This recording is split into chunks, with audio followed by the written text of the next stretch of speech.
Hello everyone. कहानी की starting में हमें 1876 का टाइम दिखाया जाता है जहां एक आदमी खुदाई कर रहा होता है जिसका नाम ओटिस होता है और उसी टाइम पर ग्रहण भी पड़ रहा होता है और जिस जगह ओटिस खुदाई कर रहा होता है वो जगह अचानक से अंदर की तरफ धंस जाती है जो कि एक वोल्केनो की तरह लग रही होती है। तभी अचानक से उसके अंदर से एक आत्मा निकलकर ओटिस की बॉडी में चली जाती है जिससे उसके सीने पर एक स्नेक का निशान बन जाता है। जिसके बाद हमें 1 महीने बाद का सीन दिखाते हैं जहाँ शेरिफ रॉय अपनी बेटी शार्लेट को स्टेशन पे लेने आता है और शार्लेट के साथ में उसका फियांसे एग्नेस भी होता है जो रॉय को बिल्कुल भी पसंद नहीं आता है। उसे लगता है वो कमजोर, बेवकूफ और कायर लड़का है, वो उसकी बेटी की रक्षा नहीं कर पाएगा। लेकिन शार्लेट कहती है रक्षा करने के लिए आप काफी हैं, वो दिल का बहुत अच्छा है। और तभी वो लोग घर जाने लगते हैं लेकिन उनके जाने से पहले वहाँ पर कुछ लुटेरे आ जाते हैं तो रॉय शार्लेट को एक केबिन में ले जाकर गन देता है और उसे वहीं छुपे रहने को कहता है और बाहर जाकर देखता है तो एग्नेस वहाँ से भाग गया होता है और तभी वो लुटेरों को मारने लगता है तो लुटेरों का बॉस रॉय पे पीछे से आके अटैक करता है लेकिन रॉय उससे बचकर उसे एक ही शॉट में मार देता है। जिसके बाद वो ट्रेन के दूसरी पार चला जाता है लेकिन तभी अचानक से रॉय के कोई पीछे से गोली मार देता है। जिसके बाद हमें रॉय को RIPD मतलब रेस्ट एंड पीस डिपार्टमेंट में दिखाते हैं जहाँ हानो नाम की लड़की उसे बताती है वो मर चुका है तो वो अपनी बेटी के बारे में पूछता है तो हानो उसे बताती है वो ठीक है, उसकी 2 दिन बाद शादी है। तो इससे रॉय को पता लगता है कि वो 3 दिन पहले मरा था लेकिन उसे ऐसा लग रहा होता है कि वो अभी कुछ सेकंड पहले ही मरा हो। तभी हानो उसे RIPD में क्या होता है ये बताती है। RIPD में वो लोग आत्माओं को हेल में भेजते हैं जो कि हेल से निकलकर अर्थ पर चली जाती हैं और ह्यूमन की बॉडी पर कंट्रोल ले लेती हैं। वो लोग उन्हें डैडोस बुलाते हैं। तभी हानो रॉय को एक रूम में लेके जाती है जहाँ बहुत सारी गन्स होती हैं जिसे देखकर रॉय काफी खुश होता है तो वो उससे कहती है इनमें से तुम एक गन ले सकते हो। तो रॉय कहता है मैं सिर्फ अपनी गन को ही यूज करता हूँ। तो वो बताती है डैडोस सिर्फ उनकी गन से ही मर सकते हैं। उसके बाद वो रॉय से एक कॉन्ट्रैक्ट साइन करने को कहती है जिसे वो जल्दी से साइन कर देता है क्योंकि उसे अर्थ पे वापस जाने की बहुत लग रही थी और वहाँ सरफेस पर एक वैसा ही साइन बना होता है जो स्टार्टिंग में ओटिस के चेस्ट पे बन गया था। तो रॉय उसके बारे में पूछता है तो वो बताती है जब कोई आत्मा ह्यूमन बॉडी पे कब्जा करती है तब ये निशान उसके चेस्ट पे बन जाता है। तुम ये कह सकते हो ये डैडोस की पहचान होती है। तभी वो उसे एक टॉयलेट में भेज देती है क्योंकि वही उनका पोर्टल होता है अर्थ पर आने जाने के लिए। तभी वो अर्थ पर पहुंच जाता है जहां उसके पास उसकी पार्टनर जेन आती है जो कि उसके लिए घोड़ा लाई होती है। तो रॉय घोड़े पर बैठकर कहता है मैं अकेला ही काम करता हूँ और फिर अपनी बेटी से मिलने चला जाता है और डोर पे पहुंचकर अंदर जाने लगता है लेकिन वहाँ जेन आकर उसे पकड़कर वहाँ से ले जाती है और देखने में रॉय जेन से बड़ा लग रहा होता है तो वो उससे कहता है मैं तुमसे सीनियर हूँ, तुम्हें मेरा ऑर्डर मानना होगा। तो जेन बताती है वो 450 सालों से RIPD में काम कर रही है, मतलब वो उसे कई सदी बड़ी है। लेकिन रॉय नहीं मानता है और उससे फाइट करने लगता है। तो फाइट करते हुए जेन उसे बताती है कि अब वो पुराना रॉय नहीं रहा, वो मर चुका है, वो अपनी पुरानी लाइफ में अब नहीं जा सकता क्योंकि अब वो पहले जैसा नहीं रहा। वो उसे अपनी तलवार में उसका फेस दिखाती है तो वो अब औरत दिख रहा होता है। वो सारे ह्यूमंस को अब वही औरत दिखेगा लेकिन RIPD ऑफिसर को वो पहले जैसा ही दिखता है। उसकी पहले वाली बॉडी तबाह हो गई होती है तो इसलिए उसे ये बॉडी मिली होती है और जैन भी देखने में अलग लग रही होती है। वो दोनों सारे ह्यूमन को ब्लैक वुमेन दिखती हैं लेकिन आपस में वो एक दूसरे को पहले जैसे ही दिख रहे होते हैं। तो रॉय कहता है मैं चाहे किसी भी बॉडी में हूँ लेकिन मेरी बेटी मुझे पहचान लेगी। तो जेन बताती है जब वो अपनी बेटी से बात करेगा तो उसकी लैंग्वेज उसके समझ में नहीं आएगी। हालांकि बाकी लोगों से वो बिल्कुल नॉर्मली बात कर सकता है लेकिन वो किसी अपने या फिर अपनी किसी पर्सनल बात के बारे में बात नहीं कर सकता है। ये RIP डिपार्टमेंट का रूल है, तुम अपनी पुरानी जिंदगी में वापस नहीं जा सकते हो। जब तुम RIPD बन जाते हो तब तुम पुराने मसले नहीं सुलझा सकते। तभी वहाँ पर रॉय का एक दोस्त आ जाता है। हालांकि रॉय उसे एक अब वुमेन दिख रही होती है, उसे उसके बारे में कुछ भी मालूम नहीं होता है और उससे उन्हें पता लगता है वो स्टेशन वाले लुटेरे लोगों को किडनैप कर रहे हैं और वो दोनों रॉय की कबर पर होते हैं। तो इसलिए रॉय के दोस्त को लगता है वो दोनों भी रॉय की दोस्त हैं, इसलिए वो उनसे कहता है कि बेचारी शार्लेट बहुत परेशान होगी क्योंकि उसके पिता की मौत हो गई और उसके फियांसे को वो लुटेरे किडनैप कर ले गए। साथ ही वो बताता है उनमें से 3 लुटेरों को पकड़ लिया गया है जिन्हें आज जेल भेजा जा रहा है। तो रॉय उन्हें रास्ते में रोकने के लिए निकल जाता है क्योंकि उसकी बेटी अकेली हो गई थी तो इसलिए वो एग्नेस को वापस लाना चाहता था। लेकिन जेन उससे पर्सनल मैटर को सॉल्व करने के लिए मना करती है पर वो फिर भी चला जाता है तो जेन भी उसके पीछे जाती है। तो वो वहाँ जाकर देखते हैं कि लुटेरों के सीने पे वही निशान बना होता है मतलब वो डैडोज होते हैं और अब ये उनका मैटर बन जाता है। तो वो दोनों लोग एक नाटक कर पुलिस को रोकते हैं और पुलिस वालों को बांध देते हैं। तो रॉय उनके केज को खोलने की कोशिश करता है लेकिन वो नहीं खुल रहा होता है और पुलिस वालों के पास में भी उसकी की नहीं होती है। तो जेन के पास में एक लिक्विड होता है जिसे वो एक डैडोज पे डाल देती है जिससे वो अपनी असली फॉर्म में आ जाता है और तभी केज को तोड़ देता है। तो रॉय उस पर शूट कर उसे वापस हेल में भेज देता है और वो बचे हुए 2 लुटेरों में से एक को और मार देते हैं और तीसरे वाले को पूछताछ करने के लिए छोड़ देते हैं। लेकिन वहीं एक पैम्पलेट से रॉय को पता लगता है कि वही तीसरे वाले लुटेरे ने उसको पीछे से गोली मारी थी। उसका नाम स्लिम होता है। तो रॉय उस पर बहुत भड़कता है और उससे कहता है तुमने मेरे पीछे से गोली मारी थी, जिसपे स्लिम कहता है मैम मैं तो आपसे पहली बार मिला हूँ। तो जेन रॉय को याद दिलाती है कि तुम अब पहले जैसे नहीं दिखते हो। तो स्लिम को पता लग जाता है कि ये सिर्फ रॉय है। तो स्लिम उससे कहता है मैंने तुम पे शूट नहीं किया था। तो वो उसे वो पैम्पलेट दिखाता है और उस पे गन पॉइंट कर देता है। तो जेन रॉय को रोकती है और स्लिम से पूछती है तुम लोगों को किडनैप क्यों और किसके कहने पे कर रहे थे, लेकिन वो उन्हें कुछ नहीं बताता है। तो वो उस पे वही थोड़ा सा लिक्विड डालती है जिससे उसे बहुत दर्द होता है और तभी वो बताने लगता है। वो बताता है कि एक ओटिस नाम का डैडोज है जो कि बाकी डैडोज से बहुत अलग है और वो बहुत पावरफुल भी है। उसके पास में RIPD की गन है जिससे वो डैडोज को डरा कर अपना काम कराता है।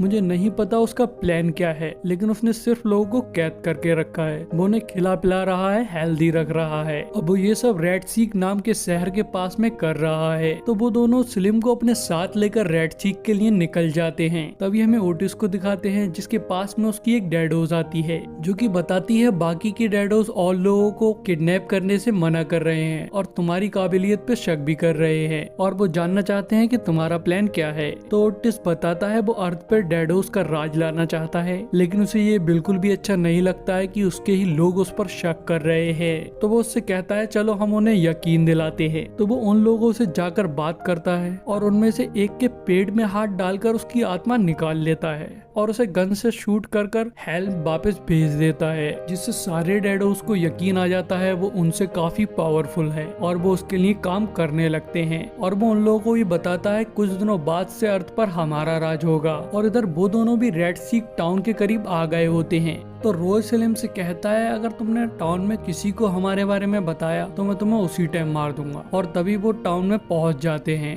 तो उन लोगों को शहर के अंदर कोई नहीं दिख रहा होता है। तो वो उसके बारे में स्लिम से पूछते हैं जो कि उन्हें बताता है यहाँ एक बटरफील्ड नाम का इंसान है जिसके पास में होटल, बार और प्रिंटिंग मशीन सब कुछ है और वही इस शहर का मेयर है। उसने ही यहाँ के लोगों को कहीं भेजा है। तो वो लोग बटरफील्ड के होटल में जाते हैं और बटरफील्ड के पास जाकर वो उसे बताते हैं कि वो दोनों बाउंटी एंटर हैं। उन्होंने रॉय के कातिल को पकड़ा है। वो कल उसे जेल में छोड़ देंगी लेकिन इस रात के लिए उन्हें यहाँ रूम चाहिए। तो बटरफील्ड उनसे कहता है यहाँ पर ब्लैक लोगों को रूम नहीं मिलता है और वो उन्हें एक ऊपर बोर्ड दिखाता है जिसमें लिखा होता है कि कलर्ड नॉट अलाउड। तो रॉय को उस पर गुस्सा आ जाता है। वो उस पर गन पॉइंट कर देता है और उससे ही वो बोर्ड को उतरवा कर जलवा देता है। तो बटरफील्ड डर के मारे उन्हें रूम देने के लिए राजी हो जाता है और अपने होटल की स्टाफ बेवरली को बुलाकर उससे कहता है इन्हें रूम तक छोड़ आओ। और स्लिम भी इसी शहर का था। स्लिम के बारे में बेवरली को बताकर उसके बारे में पूछता है। तो बेवरली बताती है कि वो एक अच्छा इंसान था। तभी वो लोग रूम में पहुंच जाते हैं जहां जेन बेवरली से पूछती है यहाँ के सारे लोग कहाँ गए।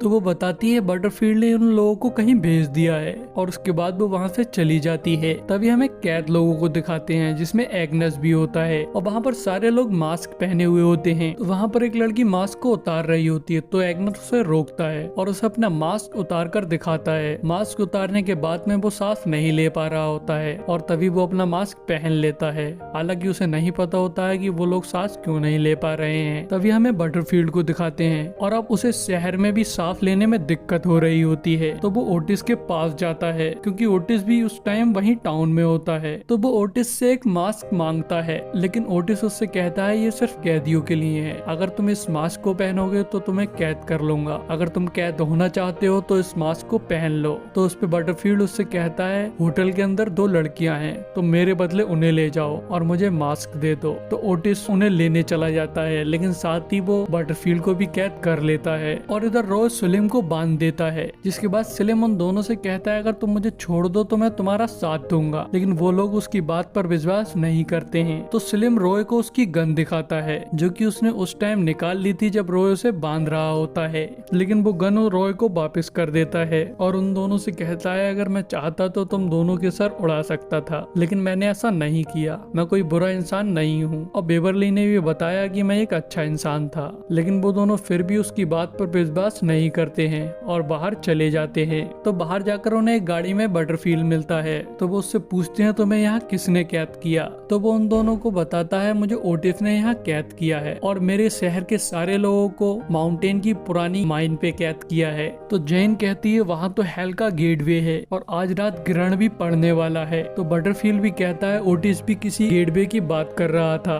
तो बटरफील्ड भी बताता है ओटिस भी किसी गेटवे की बात कर रहा था। और तभी जेन समझ जाती है ओटिस हेल के गेट को खोलकर आत्माओं को यहाँ लाना चाहता है, जिससे वो अपनी डैडोस की आर्मी बना सके और यहाँ राज कर सके। और वो साथ ही ये बताती है कि गेटवे से हेल की गैस यहाँ तक आ रही है, इसीलिए इन सारे लोगों को सांस लेने में प्रॉब्लम हो रही है, लेकिन इस गैस का असर डैडोस पर या RIPD वालों पर नहीं पड़ेगा। तो रॉय कहता है कि अगर डैडोस पर उसका कुछ भी असर नहीं होगा तो वो डैडोस से खुदाई क्यों नहीं करवाता है, उसे इंसानों के लिए ये मार्क्स भी नहीं बनाना पड़ेंगे। तो जेन बताती है कि ये एक रूल है कि हेल से आत्मा खुद कभी भी नहीं निकल सकती जब तक उसे कोई इनवाइट ना करे, और गेटवे पे खुदाई करना मतलब उनको इनवाइट करना हुआ। वो इंसानों से खुदाई करवा कर उनको डैडोस बना देगा। तभी वहाँ पर डैडोस आ जाते हैं, तो उन लोगों में फाइट होने लगती है, लेकिन डैडोस काफी सारे होते हैं इसलिए वो उन दोनों को पकड़ लेते हैं और अपने साथ में माउंटेन पर ले जाते हैं। तभी हमें बेवरली को दिखाते हैं जो कि कुछ सामान लेकर बटरफील्ड के रूम में आई होती है। तो उसे वहाँ पर एक ऐसा डॉक्यूमेंट मिलता है जिनसे उसे पता लगता है कि सलीम बेकसूर है। तो वो जाकर सलीम को छोड़ देती है और उसे वो डॉक्यूमेंट देकर उसे बताती है वो बेकसूर है।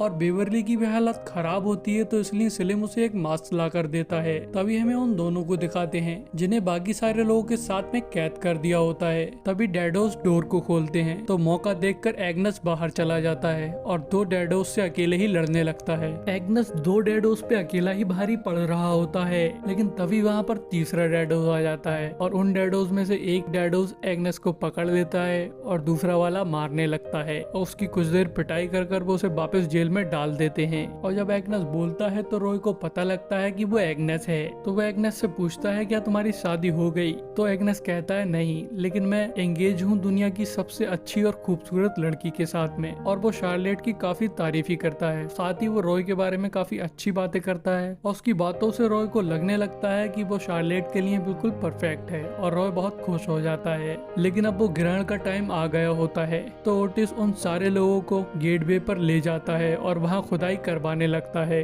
तो वो गेट खुल जाता है और उसके अंदर से आत्माएं निकलने लगती हैं जो कि उन ह्यूमन बॉडी पे कब्जा कर रही होती हैं और वो डैडोस बन रहे होते हैं। और तभी हमें उन दोनों को दिखाते हैं जहाँ रॉय पूछ रहा होता है कि गेट को बंद कैसे किया जाएगा। तो जेन अपने पास में एक बोतल दिखाती है जिसके अंदर एक एंजल का आंसू होता है जिससे उस डोर को बंद किया जा सकता था। तभी वहाँ पर सलीम आ जाता है और वो वहाँ के गार्ड से गन लेकर उन दोनों पर पॉइंट कर देता है। तो गार्ड कहता है रुको, इनके लिए ओटिस ने कुछ सोच रखा है। तो सलीम कहता है इन लोगों ने मेरे साथ बहुत बुरा सलूक किया है, मेरा इन्हें मारने का मन कर रहा है, मैं इन्हें नहीं मारूंगा तो किसी को तो जरूर मारूंगा। और तभी वो एक गार्ड को शूट कर मार देता है, मतलब हेल में वापस भेज देता है और वो लोग दूसरे को भी किसी तरह मार देते हैं। तभी सलीम उन दोनों से कहता है मैं तुम्हें खोल रहा हूँ, लेकिन तुम्हें प्रॉमिस करना होगा तुम मुझे वापस नहीं भेजोगे। तो इसके लिए वो दोनों हाँ कर देते हैं। और तभी सलीम रॉय को वो डॉक्यूमेंट दिखाता है जिससे रॉय को पता लग जाता है सलीम ने पीछे से गोली नहीं मारी थी, बटरफील्ड ने उसे फंसाया है। जिसके बाद वो उन दोनों को खोल देता है और रॉय को बंदी बनाकर अंदर ले जाता है। और वो वहाँ जाकर ओटिस से कहता है इसकी साथी यहाँ से भाग गई, लेकिन मैंने इसे इसे पकड़ लिया। तो ओटिस कहता है इसे हेल में फेंक दो। तो वो दोनों जैसे ही गेटवे के करीब पहुंचते हैं तो वो सारे डैडोस पे शूट करने लगते हैं और इसके बाद में सिलिम और एग्नस मिलकर वहाँ के कैदियों को बाहर निकालने लगते हैं और रॉय डैडोस से लड़ने लगता है। तभी वहाँ पर जेन आ जाती है और वो कूदकर गेटवे पर वो आंसू डाल देती है जिससे वो डोर बंद हो जाता है।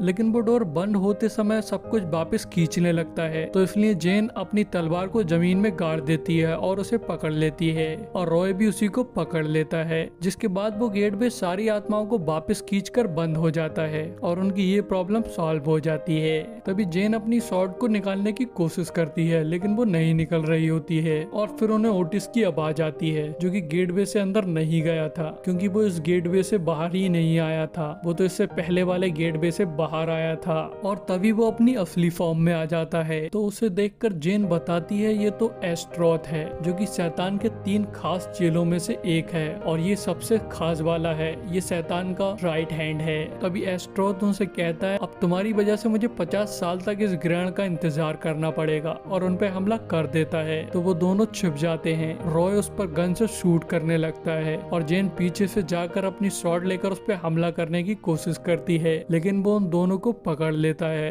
वो दोनों उसके सामने बहुत कमजोर होते हैं और उनकी गन का भी उस पर असर नहीं हो रहा होता है। तभी रॉय किसी तरह छूट जाता है और जाकर छिप जाता है और वो सोच रहा होता है कि उसे कैसे मारे। तभी उसे वहाँ पर एंजल के आंसू वाली बोतल पड़ी हुई दिख जाती है, तो वो उसे उठाता है और उसमें एक बूंद होती है जिसे वो अपनी RIPD वाली गन में डाल देता है और इधर एस्ट्रोथ जेन को मार रहा होता है लेकिन रॉय आकर उस पर शूट कर देता है। हेल में वापस चला जाता है। जब ये हमें सिलिम और बेवर्ली को दिखाते हैं जो कि बटरफील्ड को रॉय के पास लेके आते हैं और उससे सच्चाई बताने को कहते हैं। तो वो बताता है कि जब ओटिस ने उसके शहर पे कब्जा किया था तो वो वहाँ से भागने की कोशिश कर रहा था और उसे नहीं पता था कि वो ऑफिसर रॉय है, तो उसी ने ही पीछे से उसके गोली मारी थी। जिसके बाद रॉय उसे कैद कर देता है और बेवर्ली को वहाँ का डेप्यूटी बना देता है और सिलिम को वहाँ का मेयर बना देता है और वो लोग उसे हेल वापस नहीं भेजते हैं। इसके बाद में वो शार्लेट और एग्नस की शादी में जाते हैं जहाँ रॉय थोड़ा इमोशनल हो जाता है और कुछ पर्सनल बातें शार्लेट से कहने लगता है लेकिन उसे उसकी लैंग्वेज समझ में नहीं आती है। तो जेन उस सिचुएशन को वहाँ संभालती है